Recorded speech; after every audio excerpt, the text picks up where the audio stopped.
আসসালামু আলাইকুম।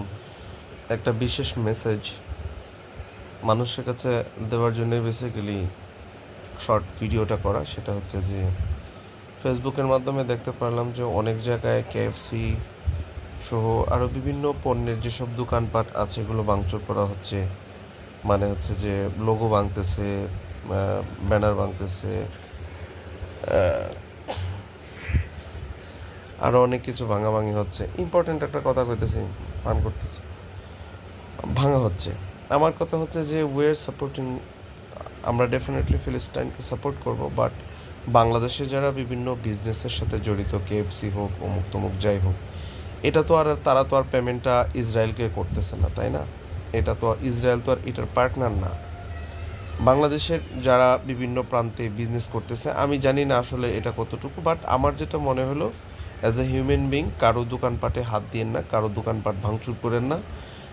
এটা আসলে এটা ভালো দেখায় না। প্রত্যেকে রিকোয়েস্ট করতেছি, যারা খুলনায় দেখলাম যে একটা কেএফসির সাইনবোর্ড ভাঙা হয়েছে, বিলবোর্ড ভাঙা হয়েছে, এবং আরও বেশ কিছু জায়গায় এই ধরনের অপ্রীতিকর ঘটনা ঘটতেছে। যারা ঘটাচ্ছেন তাদেরকে আমি বিনয়ের সাথে বলবো যে আপনারা এই ধরনের কাজ করেন না, কারো দোকানপাটে হাত দিয়েন না, এরা কেউ এখানে ইসরায়েলি না, ঠিক আছে? আর হচ্ছে যে সবার ব্যাপারে আমি জানি না, আমার যেটা মনে হলো যে দেশের সম্পদ নষ্ট করবেন না কোনোভাবেই।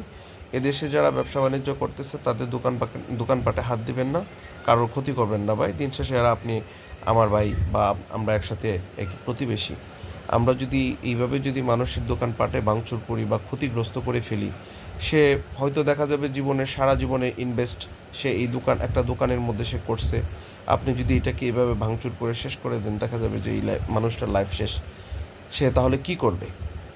এটা আমি জানি না আমার এই মেসেজটা কার কাছে যাবে বা কতদূর পর্যন্ত যাবে, বাট এটা আমার রিকোয়েস্ট থাকলো, কারো দোকানপাটে ভাঙচুর করেন না।